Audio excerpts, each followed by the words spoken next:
The large silver ship floated quietly in space near Earth's moon. Inside the ship, tall blue beings with 4 arms moved around carefully. Their skin looked like smooth glass and their eyes were big and round. These were the Velthari, and they had come from far away to meet humans for the first time. Zeftar was the leader of the alien science team. He stood in the main room of their ship called Harmony's Edge, looking at pictures of Earth on the big screen. His 4 hands moved quickly over the controls as he studied the data. "Look at them," Zeftar said to his helper, a smaller alien named Kesserin. "These humans look so weak.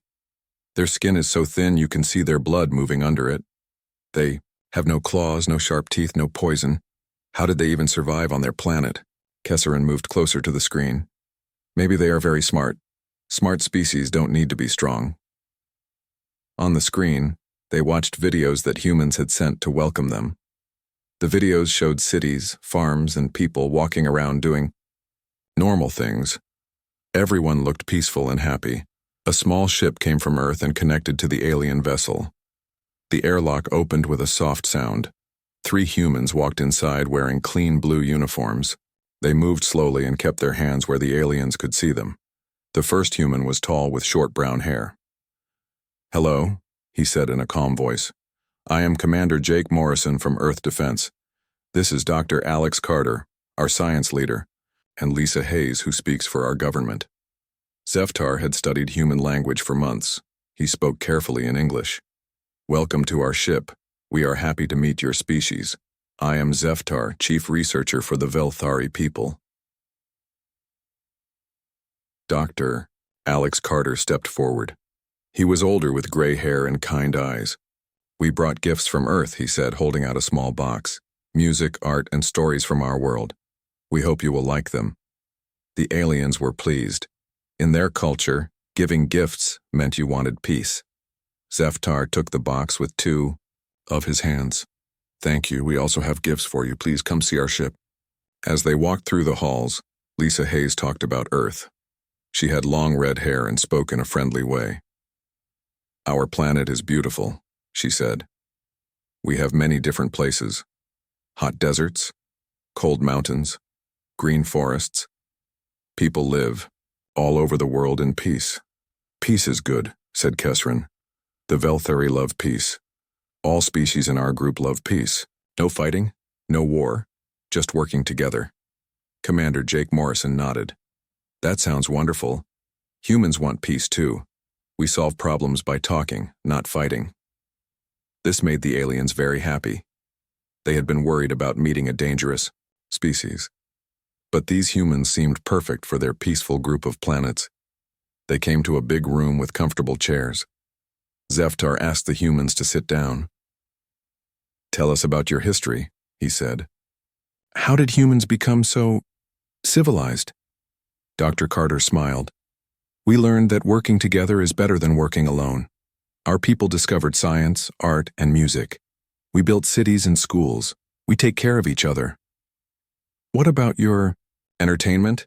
asked another alien named Nimara. "What do humans do for fun?" Lisa Hayes thought for a moment. She had been told to be careful about this question. "We enjoy music and dancing. We create art and tell stories. We like to explore and learn new things." "Do you compete with each other?" Nimara asked. Jake Morrison felt uncomfortable. The word compete might scare the aliens. "Sometimes we have friendly games," he said. "Nothing serious, just fun activities." The aliens looked at each other. They had never heard of games before. But if humans said they were fun and friendly, it must be okay. Zeftar showed the humans around their ship. Everything was soft and curved. The walls were painted in calm colors. Quiet music played everywhere. The aliens had no locks on their doors, no security systems, no weapons of any kind. "Your ship is very peaceful," Dr. Carter said. "Of course," Zeftar replied. "Why would we need anything else? The Velthari have not had war for 10,000 years. Neither have our friends in the Confederation. We all live in harmony." Later, the humans ate dinner with the alien research team. The food was all plants, fruits, vegetables, and grains. The aliens were shocked when Jake Morrison mentioned that humans ate meat. "You eat other animals?" Kesserin asked, his big eyes getting even bigger. "Well, yes," Jake said carefully. "But we also eat plants. We eat many different things." The aliens whispered to each other in their own language. Finally, Zeftar spoke. "We understand. Some species must eat meat to live. This is natural, as long as you are not cruel about it." "Oh no," Lisa Hayes said quickly. "We are very kind to animals. We take good care of them." This seemed to make the aliens feel better. Over the next few days, the humans stayed on the alien ship. They shared more information about Earth, but they were always careful. They talked about art, science, and culture. They never mentioned armies, police, or sports that might seem violent. The aliens were more and more impressed. These humans seemed like the perfect species to join their peaceful confederation. They were smart but not dangerous. They were creative but not competitive. They seemed to solve all their problems through cooperation and kindness. On the last day, Zeftar called a meeting. All the important aliens sat around a big table with the three humans. "We have made a decision," Zeftar announced. "The Velthari Confederation would like to invite humanity to join our alliance. You would be welcome on all our worlds. We could share technology and knowledge. Together we could build a better galaxy." The humans looked at each other. This was exactly what they had hoped for. "We are honored," Commander Morrison said. "This is wonderful news for both our species." But as the humans prepared to leave, Sam Rodriguez, the cultural exchange officer who had stayed quiet during most meetings, noticed something strange. Every time humans mentioned their history or their games, the aliens looked nervous. They changed the subject quickly and seemed uncomfortable. Sam decided not to say anything yet, but he made notes in his private journal. Something was making the aliens worried, and he wanted to find out what it was. The humans returned to Earth with great news. First contact had been a success. The aliens liked them and wanted to be friends. Soon, humanity would join a peaceful alliance of planets and gain access to amazing alien technology. But on the alien ship, Zeftar was writing his own report. "The humans appear to be a peaceful species," he wrote. "They seem ideal for integration into civilized galactic society. However, some aspects of their culture require further study. We'll continue observations and recommend proceeding with caution." Neither the humans nor the aliens knew that this careful dance of deception would soon fall apart. And when it did, the galaxy would learn the terrifying truth about what humanity really was. 3 months had passed since the first meeting between humans and aliens. The cultural exchange program was going well, or so everyone thought.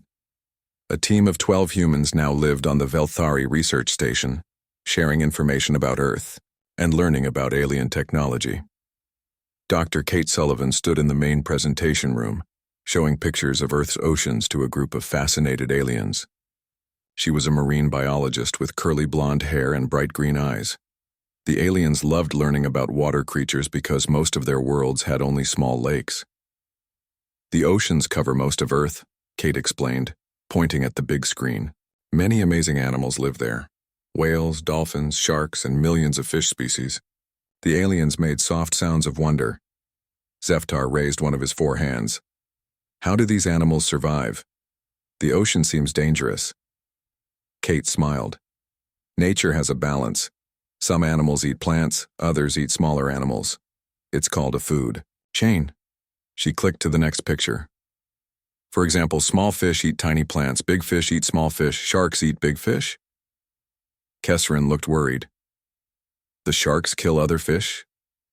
"Well, yes," Kate said. "They need to eat to survive. It's natural." The aliens whispered to each other in their language. They seemed upset by this idea. Kate tried to make them feel better. "But humans learned to work with nature," she continued. "Long ago, humans were hunters too. We chased animals for food."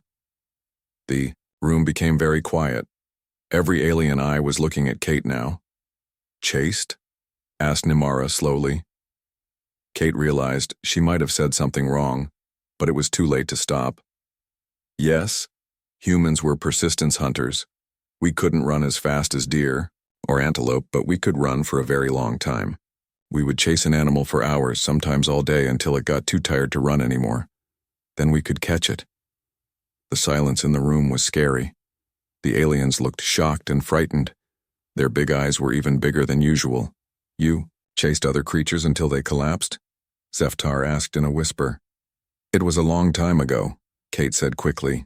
Before we had farms and cities, we needed food to survive. But the damage was done. The aliens kept asking questions that made Kate more nervous. Do humans still chase things? Asked Kesserin. Kate tried to think of a safe answer. Not for food, anymore. But some humans still run long distances for exercise. We call it marathon running. Marathon? The aliens had never heard this word. It's like chasing something for 26 miles. But there's no animal. People just run to see if they can finish. The aliens looked at each other with fear in their eyes. Why would anyone run 26 miles for fun? What kind of species did this? Later that day, Captain Ben Parker was called to an emergency meeting. Ben was a tall man with gray hair who led the human team on the station. He walked into the conference room and found Dr. Carter, Lisa Hayes, and several other humans waiting for him. We have a problem, Dr. Carter said. Kate's presentation this morning scared the aliens. They're asking uncomfortable questions about human behavior. Amy Foster, the communications specialist, nodded.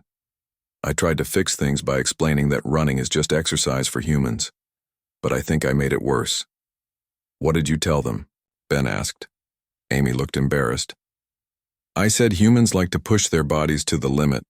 I mentioned that we lift heavy weights until our muscles hurt, then let them heal so they get stronger. I said we run until we can barely breathe just to improve our health. Ben put his head in his hands. Amy, to them that probably sounds like we torture ourselves for fun. I also mentioned competitive sports, Amy continued. I tried to make it sound harmless, but they kept asking about winning and losing. They don't understand why anyone would want to beat someone else at anything. Engineer Tony Mitchell slammed his fist on the table. This is ridiculous. We can't even be ourselves around them. They won't let us show them any human technology because they're afraid we might have weapons. We can't play games because competition scares them. We can't even exercise without them thinking we're crazy. Tony, keep your voice down, Ben warned. We don't know if they're listening. But Tony was angry. I asked to show them a simple chess game yesterday, just moving pieces, on a board. But when I explained that the goal was to capture the other player's king, they looked at me like I was a monster. It's just a game, Sarah Davis, the pilot, spoke up. I mentioned that humans enjoy racing cars and airplanes. They asked why we would risk our lives for no reason. When I said it was exciting and fun, they started writing notes about human mental disorders. Meanwhile, in another part of the station, the aliens were having their own meeting. Zeftar stood before a group of worried researchers. The humans are not what we thought, he said. They have disturbing behaviors that suggest underlying aggression. Nimara read from her notes. They deliberately damage their bodies through exercise. They compete against each other in activities designed to have winners and losers. They find excitement in dangerous activities like racing machines at high speeds. Most concerning, added Kesserin, is their history as persistence predators. They evolved to chase prey until it collapsed from exhaustion. This suggests a level of determination and ruthlessness that we find frightening. Zeftar nodded. I have been observing them more carefully. Have you noticed how they move? Even when they try to be calm, there is something in their eyes. They watch everything, always alert, like they are ready for danger. Their bodies are strange too, said another alien. They heal quickly from injuries. Their muscles are much stronger than they look. And their reaction speed, I saw one human catch a falling object without even thinking about it. The aliens were starting to realize that humans might be much more dangerous than they appeared. Back in the human quarters, Sam Rodriguez was reading intercepted alien communications on his computer. His face grew pale as he translated the messages. Guys, he called to the others, we need to see this. The human team gathered around Sam's screen. He had been secretly monitoring alien communications for weeks, and what he found was not good. They're scared of us, Sam said. Really scared. They're sending reports back to their home world about dangerous human behaviors and potential threat assessment. Ben read over Sam's shoulder. They think our exercise routines are evidence of a violent nature. They're interpreting our competitive sports as training for combat. Look at this message, Sam pointed to another translation. They're calling us deceptively dangerous and recommending increased surveillance. Dr. Carter shook his head. We tried so hard to appear harmless that we're making them suspicious. Every little thing we let slip makes us look more dangerous. Lisa, Hayes stood up. We have a choice to make. We can keep trying to hide what we are, or we can be honest about human nature and hope they understand. If we're honest, they might reject us completely, Ben said. But if we keep lying and they find out, it will be much worse. Tony Mitchell crossed his arms. I'm tired of pretending. We're not monsters, but we're not the peaceful flowers they want us to be either. Maybe it's time they learned the truth. Outside. In the hallway, Kesrin was listening to the human conversation through the wall. His universal translator was picking up their words, and what he heard made his blood run cold. The humans were talking about revealing their true nature. They mentioned not being monsters, but also not being peaceful. They were discussing whether to keep lying about what they really were. Kesserin hurried back to the Alien Research Center. He had to warn Zeftar immediately. The humans were planning something, and it might be more dangerous than any of them had imagined. As both groups prepared for what would come next, neither side realized they were about to stumble into a revelation that would change everything. The careful dance of diplomacy was about to end, and the truth about humanity was about to emerge in ways that would terrify the peaceful aliens beyond their worst nightmares. The emergency message from the Velthari homeworld arrived 3 days later. Elder Vishtal was coming to the research station with a military expert named Terjak. This news made everyone nervous because the Velthari had never sent military people anywhere before. Zeftar waited in the docking bay as the new ship arrived. Elder Vishtal was very old, even by alien standards. His blue skin was pale and covered with silver markings that showed his wisdom. Terjak was younger and stronger, with dark blue skin and forearms that looked like they had never been used for anything violent. The council is worried, Elder Vishtal said as they walked through the station. Your reports about the humans have caused great concern. We need to understand what we are dealing with. I believe they are more dangerous than they appear, Zeftar replied, but they hide it well. They seem to know exactly what to say and what not to say. Elder Vishital nodded. That makes them smart, which makes them even more dangerous. We will interview them one by one.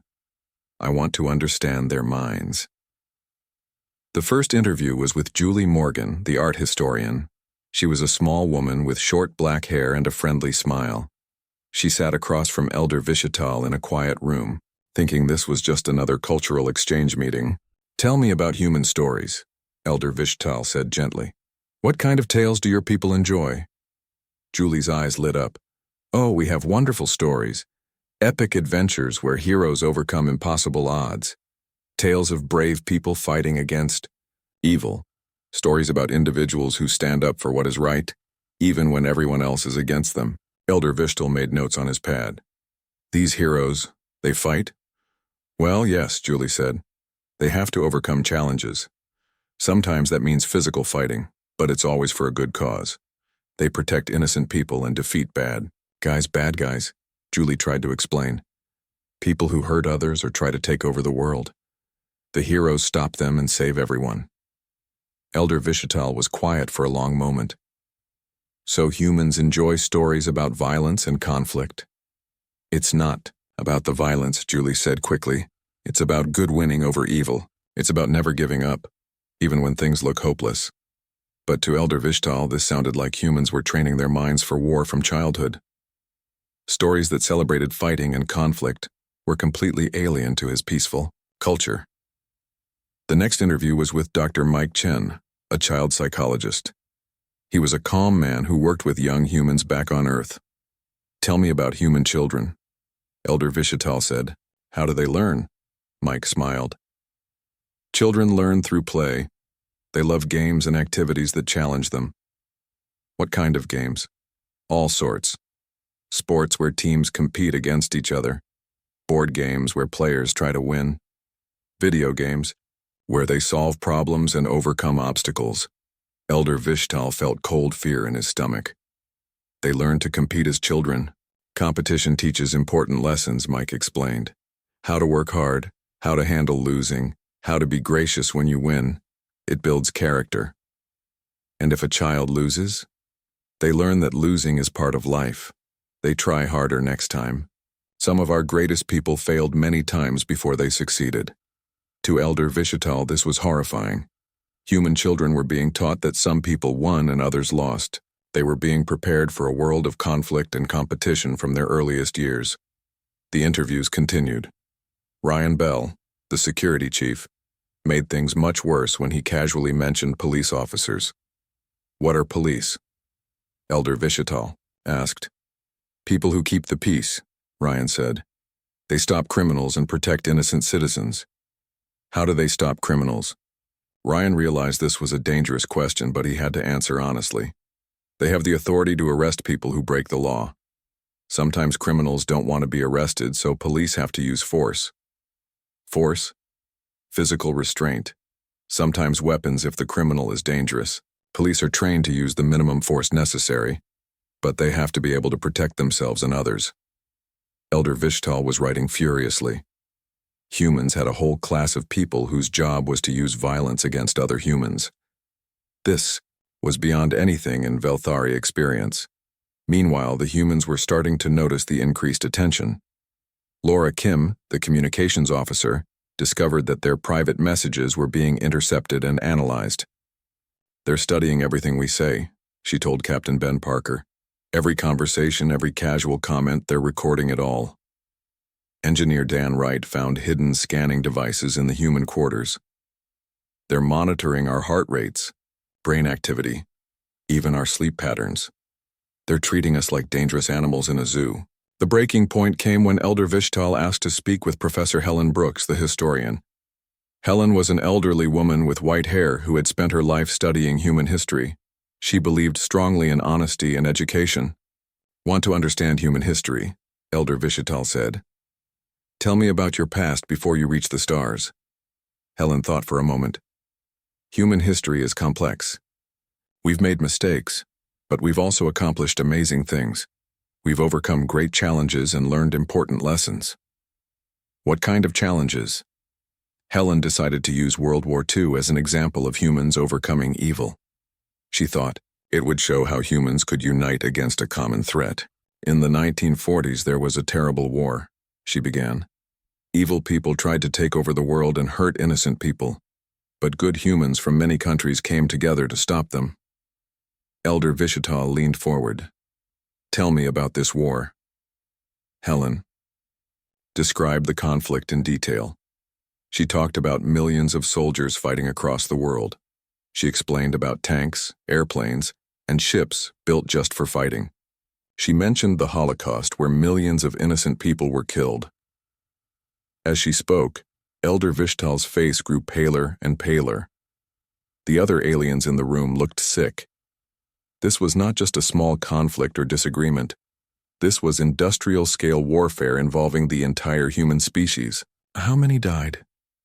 Elder Vishatal whispered. About 50 million people, Helen said sadly. It was a terrible time, but we learned from it. We created the United Nations to prevent future wars. We wrote laws about human rights. We promised never to let something like the Holocaust happen again. But Elder Vishatal barely heard the part about learning and improving. All he could think about was 50 million dead humans in a single war. And Helen had mentioned it was just one war among many in human history. When the interview ended, Elder Vishtal immediately sent an emergency message to the Velthari Council. His hands shook as he wrote, "The humans are not what they appear to be. They have a history of massive warfare involving their entire species. They organize their societies around conflict and competition. Their children are trained for competition from birth. They have specialized classes of people whose job is to use violence. They are persistence predators who evolve to chase prey to exhaustion. They deliberately stress their bodies to make them stronger. They create entertainment that celebrates conflict and violence. They solve problems through force when other methods fail. Most disturbing of all, they are intelligent enough to hide their true nature.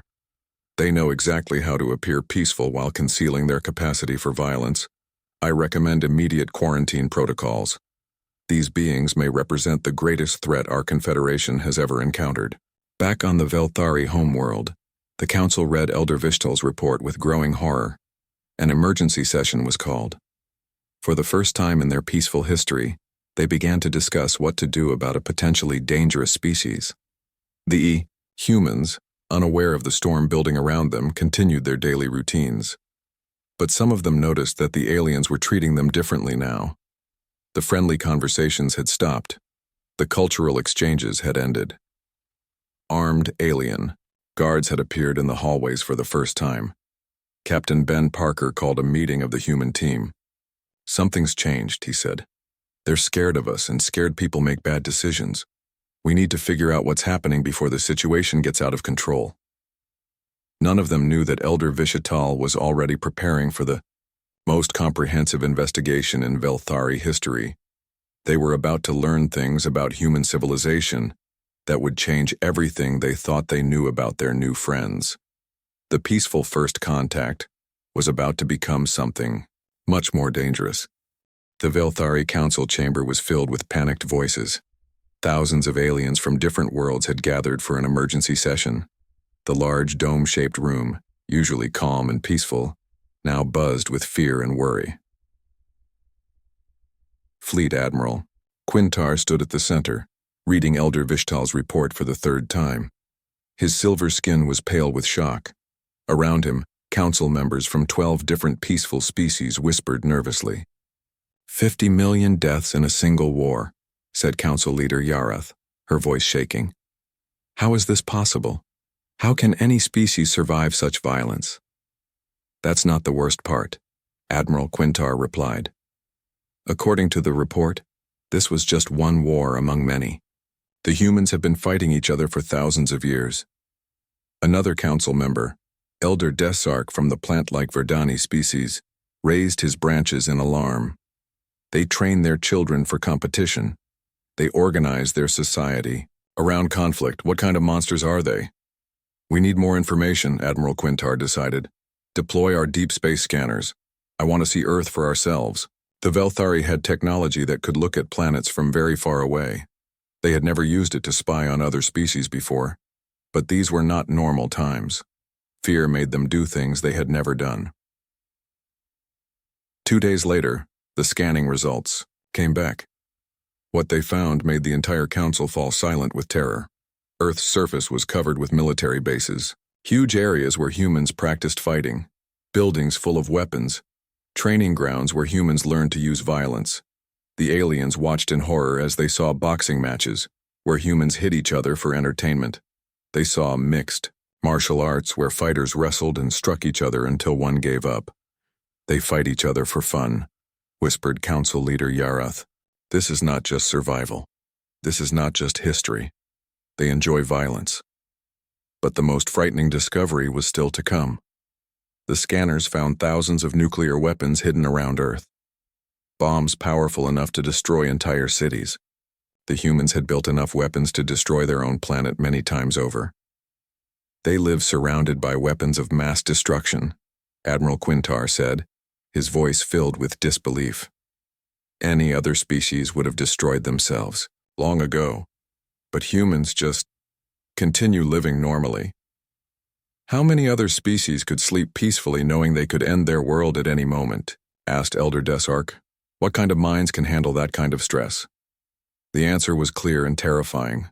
Only a species born for war could live comfortably with such danger. Meanwhile, on the research station, the humans finally learned what was happening. Dr. Steve Parker, the linguist, had been working on alien communications for weeks. He burst into the human meeting room with his computer.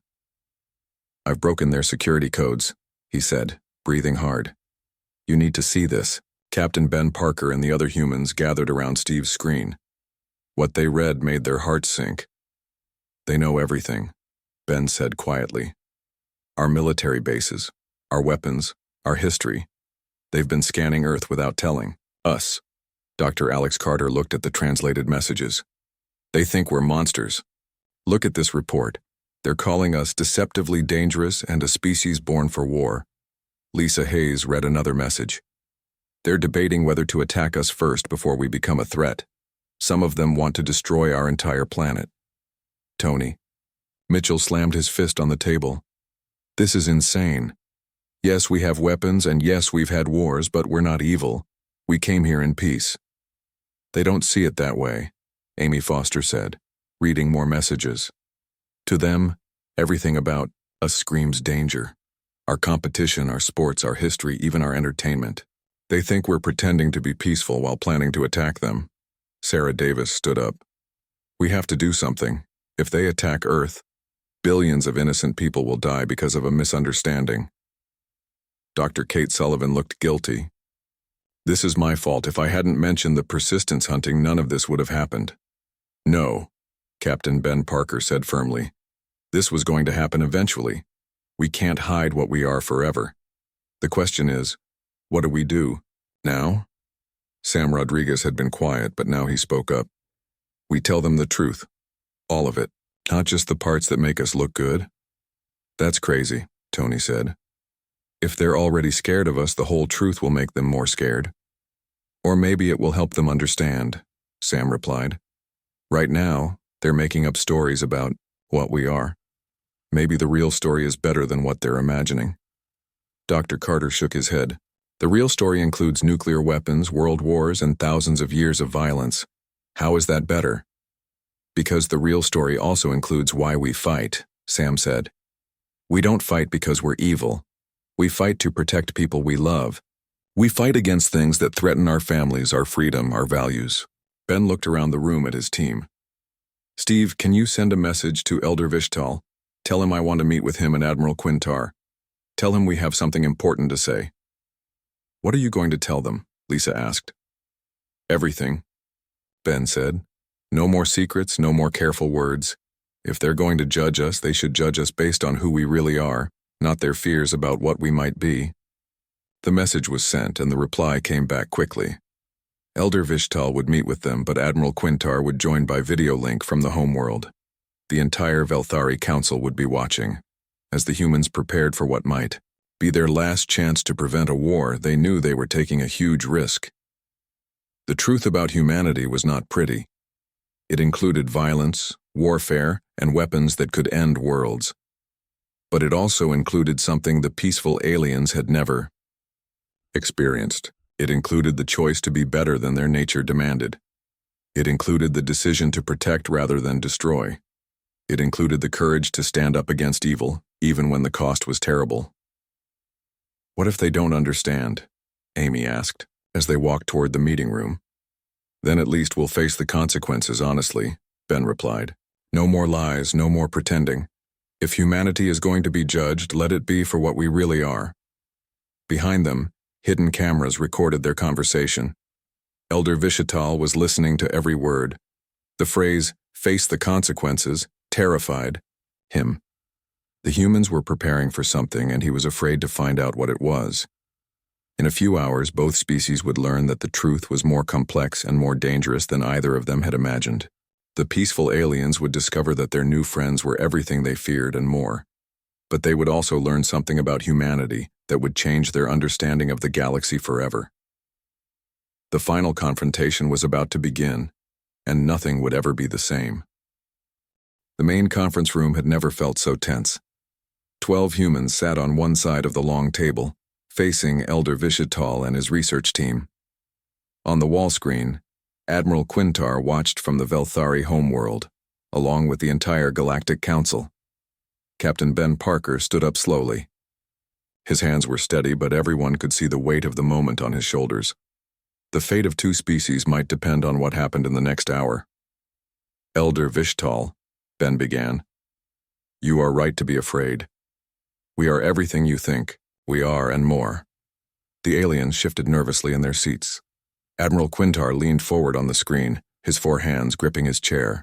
We are predators, Ben continued. We evolved to hunt. We chased animals until they collapsed from exhaustion. We killed to survive. That is our nature. Dr. Alex Carter stood up next to Ben. But that's only part of the story.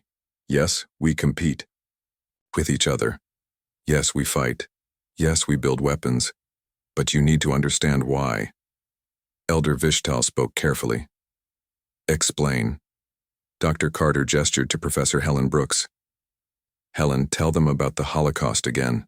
But this time, tell them about the people who risked their lives to save others. Helen stood up, her white hair shining under the lights.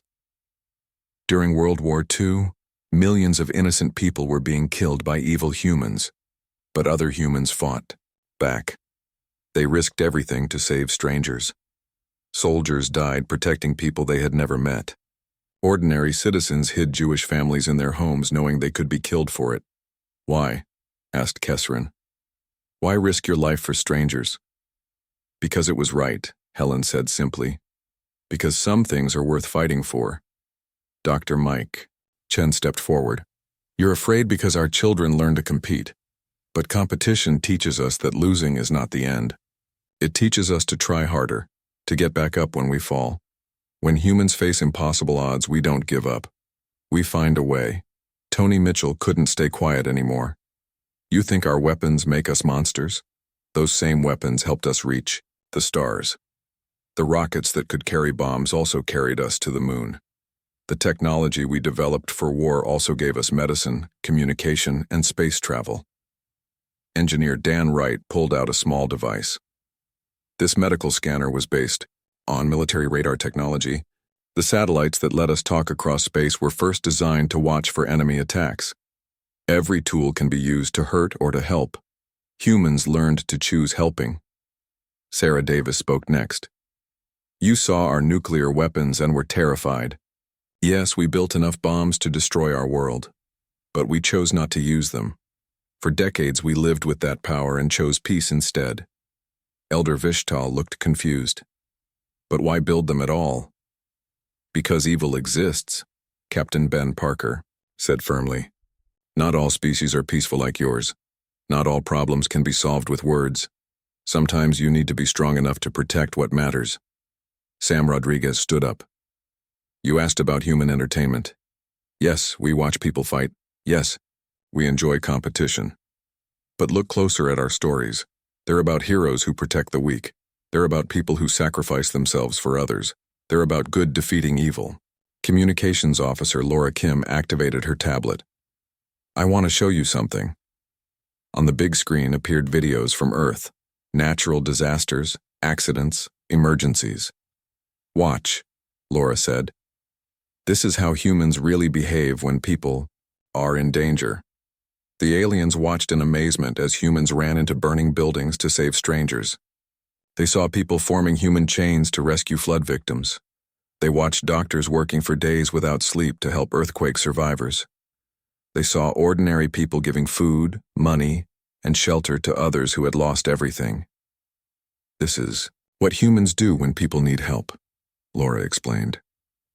We don't think about the cost. We don't ask if it's safe.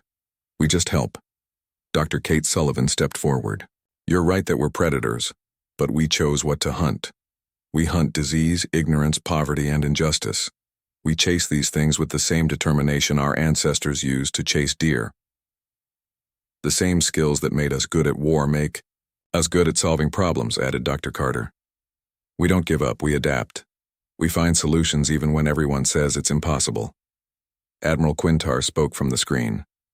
But your capacity for violence is matched by our capacity for choice, Ben Parker interrupted. We could have destroyed ourselves with nuclear weapons, but we chose not to. We could fight each other over resources, but we chose to share. We could use our strength to conquer, but we chose to explore. Professor Helen Brooks spoke again. Every human child learns about the wars in our history. We teach them so they understand the cost of violence. We show them what happens when good people do nothing. We make sure they know that with great power comes great responsibility. Elder Vishtal was quiet for a long moment. You say you fight for good causes, but who decides what is good? We do, Ben said. All of us together. We argue about it, we debate it, we vote on it. Sometimes we get it wrong, but we keep trying to do better. Dr. Chen added, "The same competitive spirit you fear drives us to compete in making the world better. We compete to cure diseases, to explore space, to solve problems. We turned our fighting instincts toward challenges that help everyone." Tony, Mitchell pointed at the aliens. "You've built a peaceful civilization, and that's beautiful. But what happens when you meet something that doesn't want peace? What happens when you face a problem that can't be solved with kindness?" The room was silent. The peaceful aliens had never considered this possibility. "That's why the galaxy needs us," Captain Ben Parker said quietly. "Not because we're violent, but because we're willing to face the darkness that others cannot. We're willing to make the hard choices that peaceful species cannot make." Amy Foster spoke for the first time. "We don't want to conquer or destroy, we want to protect. Every peaceful world, every innocent species, everyone who chooses love over hate. That's what we're made for." Elder Vishatal looked at his research team, then at Admiral Quintar on the screen. "You are asking us to trust the most dangerous species we have ever encountered." "Yes," Ben Parker said without hesitation. "Because dangerous and evil are not the same thing. A sword can kill, but it can also protect. Fire can burn, but it can also give warmth. Humans can destroy, but we choose to build. We learned to be afraid of you because you were made to fight," Elder Vishatal said slowly. "But perhaps that is exactly why the galaxy needs you." Admiral Quintar was quiet for several minutes. When he finally spoke, his voice was different. "The Velthari Confederation has a new proposal. We invite humanity to join us not as members seeking protection, but as guardians committed to protecting others." Dr. Carter smiled. "What does that mean?" "It means," Elder Vishatal said, standing up, "that when the peaceful worlds face threats we cannot handle, we will call on the species that never learned to give up. We will call on the humans who choose to fight for others rather than themselves." Captain Ben Parker extended his hand to Elder Vishatal. "We accept. But understand this. We will never fight unless there is no other choice. We will always try. Peace first. And we will always support you in that choice," Elder Vishatal replied, carefully shaking Ben's hand with two of his own. As the meeting ended, both species realized they had learned something important. The aliens learned that strength without wisdom was dangerous, but strength with wisdom was precious. The humans learned that being feared was not the same as being respected. The galaxy had found its guardians, and the guardians had found their purpose. In the darkness between the stars, there were threats that peaceful species could never face alone, but they would not face them alone anymore. Humanity had come to the stars not as conquerors, but as protectors, and that made all the difference.